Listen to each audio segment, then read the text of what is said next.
তাদের ঐতিহাসিক কিছু মুজিজা ছিল বা অলৌকিক ঘটনা ছিল। সেই অলৌকিক ঘটনাগুলোর মধ্য থেকে আমাদের নবী, প্রিয় নবী মুহাম্মদ সাল্লাল্লাহু আলাইহি ওয়াসাল্লামের বেশ কিছু মুজিজা ছিল। তার অসংখ্য মুজিজার মধ্য থেকে আমরা আশ্চর্যজনক একটি মুজিজার কথা বা অলৌকিক ঘটনার কথা আজকে আপনাদের সাথে শেয়ার করবো ইনশাআল্লাহ। তো আল্লাহ তাআলা দুনিয়াতে যত নবী প্রেরণ করেছেন, এই নবীদের মাঝে প্রত্যেক নবীর মাঝে কিছু মুজিজা ছিল। মুসা আলাইহিস সালাতু ওয়াস সালামের মুজিজা ছিল, তিনি তার বগলের নিচে হাত দিলে হাতটি লাইটের মতো জ্বলতো। ঈসা আলাইহিস সালাতু ওয়াস সালামের মুজিজা ছিল, তিনি মৃত মানুষকে জীবিত করতে পারতেন এবং মৃত পাখি তার ভিতরে তিনি জীবন দিতে পারতেন, মাটির পাখি বানিয়ে তার মধ্যে জীবন দিতে পারতেন। তো ঈসা আলাইহিস সালাতু ওয়াস সালাম দুনিয়া থেকে চলে গিয়েছেন, তার মুজিজাও দুনিয়া থেকে চলে গিয়েছে। মুসা আলাইহিস সালাতু ওয়াস সালাম দুনিয়া থেকে চলে গিয়েছেন, তার মুজিজাও দুনিয়া থেকে চলে গিয়েছে।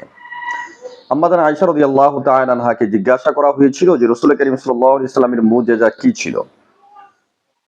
আম্মা জান আয়েশা রাদিয়াল্লাহু তাআলা আনহাকে জিজ্ঞাসা করে তিনি তার অ্যানসার দিয়েছিলেন যে রাসূলের মুজিজা হচ্ছে হুয়াল কোরআন, কোরআনই হচ্ছে সবচেয়ে বড় মুজিজা। কারণ দুনিয়ার মধ্যে আল্লাহ রাব্বুল আলামিন প্রত্যেক নবীর মুজিজাগুলোকে উঠিয়ে নিয়েছেন, কিন্তু আল্লাহ রাসূল দুনিয়া থেকে চলে যাওয়ার পরে তার মুজিজা কোরআন এটা এখনো অক্ষুণ্ণ রয়েছে, তার মধ্যে কোনো পরিবর্তন কোনো কিছুই হয়নি। এটি হচ্ছে সবচেয়ে বড় মুজিজা। এর মধ্যে আল্লাহ রাসূল সাল্লাল্লাহু আলাইহি ওয়াসাল্লাম অন্যতম একটা মুজিজা ছিল বা অলৌকিক ঘটনা ছিল, তিনি জমিনে দাঁড়িয়ে আঙ্গুলের ইশারায় চাঁদকে দ্বিখণ্ডিত করেছিলেন। কাফের মুশরিকরা এটা দেখার পরেও তারা মুসলমান হওয়ার কথা ছিল, তারা বলেছিল যে আমরা মুসলমান হব আপনি যদি মুসার মতো বা ঈসার মতো কোনো মুজিজা দেখাতে পারেন। তো আল্লাহ রাসূল সাল্লাল্লাহু আলাইহি ওয়াসাল্লাম যখন এই মুজিজা দেখিয়েছিলেন তখন কাফেররা বলেছেন যে বাল হুয়া সাহিরুন, বরং আপনি তো হচ্ছেন জাদুকর। তো জাদুকর হিসেবে রাসূল সাল্লাল্লাহু আলাইহি ওয়াসাল্লামকে আখ্যায়িত করা হয়েছিল।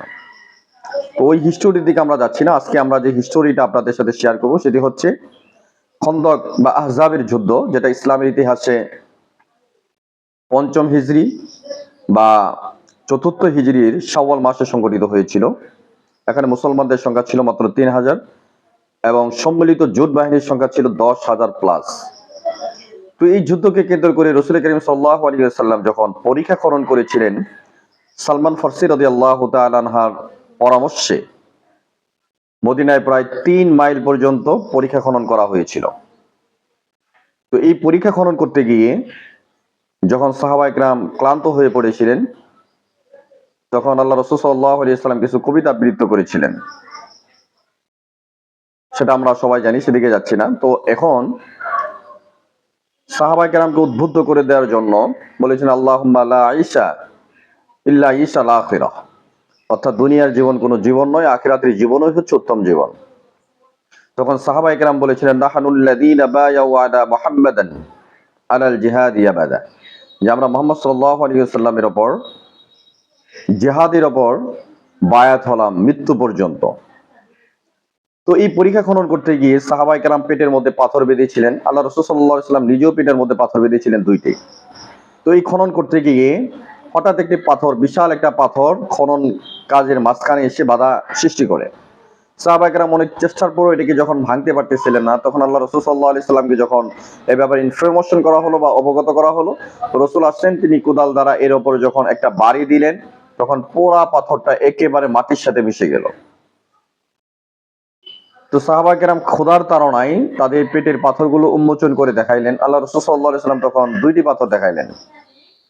জাবের রাদিয়াল্লাহু তাআলা আনহু তিনি যখন এই দৃশ্য দেখলেন যে আল্লাহ রাসূল সাল্লাল্লাহু আলাইহি ওয়াসাল্লামের কোমরে দুইটা পাথর, এটাকে দেখে তিনি নিজেকে আর কন্ট্রোল করতে পারেনি। তিনি রাসূলের কাছে অনুমতি চাইলেন। অনুমতি চাওয়ার পরে বললেন, রাসূল আমাকে একটু অনুমতি দেন, আমি একটু বাসায় যাব।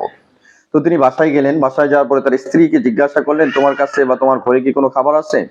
তো স্ত্রী বলল যে আমার কাছে কোনো খাবার নেই, কোনো কিছুই নেই, তবে আমাদের একটা ছোট্ট ছাগলছানা আছে এবং আমার কাছে ১ সা মানে ৩.৫ কেজির মতো জব আছে। তো তিনি তার স্ত্রীকে বললেন, তুমি এই জবটাকে পিষো, আমি ছাগলটাকে জবাই করি।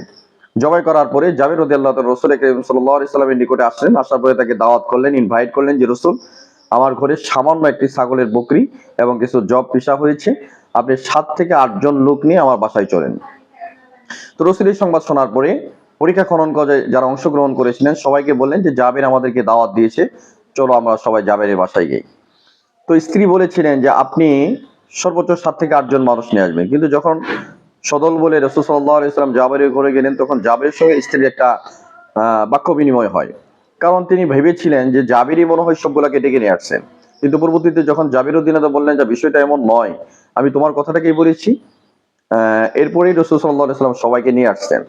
তো আল্লাহ রাসূল সাল্লাল্লাহু আলাইহি ওয়াসাল্লাম জাবিরকে বলে দিয়েছিলেন যে তুমি আমি আসার আগ পর্যন্ত উনান থেকে ডেস্কে নামাবে না, এবং যে আটার খামির তৈরি করা হয়েছে এটাকে ততক্ষণ পর্যন্ত বানাবে না যতক্ষণ পর্যন্ত আমি না আসি।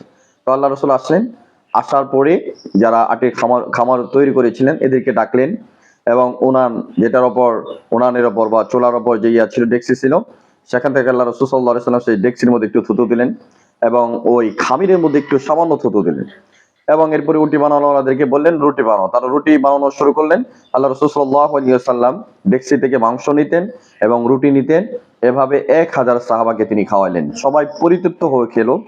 খাওয়ার পরে জাবির বলেন যে আল্লাহ রাসূল সাল্লাল্লাহু আলাইহি ওয়াসাল্লাম মুখের থুতু এতটা বরকত ছিল যে খাবার পরে আমরা দেখতে পেলাম যে পোড়া ডেক্সির ভিতরে যতটুকু গোস্ত ছিল আগে সেভাবেই টপকাচ্ছে এবং আটার খামির থেকে একটুও কমেনি। এবার রাসূল সাল্লাল্লাহু আলাইহি ওয়াসাল্লাম বললেন যে তোমরা এখানে যারা অভাবী হতদরিদ্র রয়েছে তাদেরকে এই খাবারগুলো পরিবেশন করো। তো আমরা সেই খাবারগুলো অন্য অন্য দরিদ্রদের মাঝে পরিবেশন করলাম। সম্মানিত ভিউয়ার্স, আজ আমরা এই যে একটা অলৌকিক ঘটনা, রাসূল সাল্লাল্লাহু আলাইহি ওয়াসাল্লাম যিনি সামান্য একটা ছাগলের মাংস, যেখানে সর্বোচ্চ 2 থেকে 3 কেজি মাংস হতে পারে, 1000 মানুষকে খাওয়াইলেন। আর 3.5 কেজি গম দ্বারা যে আটা পিসা হয়েছিল এর মাধ্যমে 1000 মানুষকে পরিতৃপ্ত করে খাওয়াইলেন। এই যে কি পরিমাণ আল্লাহ তাআলা রাসূল সাল্লাল্লাহু আলাইহি ওয়াসাল্লামের এই কাজের মধ্যে বরকত দিয়েছিলেন, আল্লাহু আকবার। বিজ্ঞান এগুলা যদি গবেষণা করে, আজকের বিজ্ঞান এগুলাকে গবেষণা করে বের করার মতো তাদের কোনো সক্ষমতা নেই। সুতরাং বরকত জিনিসটা, আল্লাহ রাসূল সাল্লাল্লাহু আলাইহি ওয়াসাল্লামের যে মুজিজা ছিল, এটা আসলে অলৌকিক ঘটনা। রসুলের আরো এমন অনেক অলৌকিক ঘটনা আছে, আমরা পর্যায়ক্রমে এগুলো আলোচনা করবো ইনশাআল্লাহ। আজকে এতটুকুই আলোচনা শেষ করছি।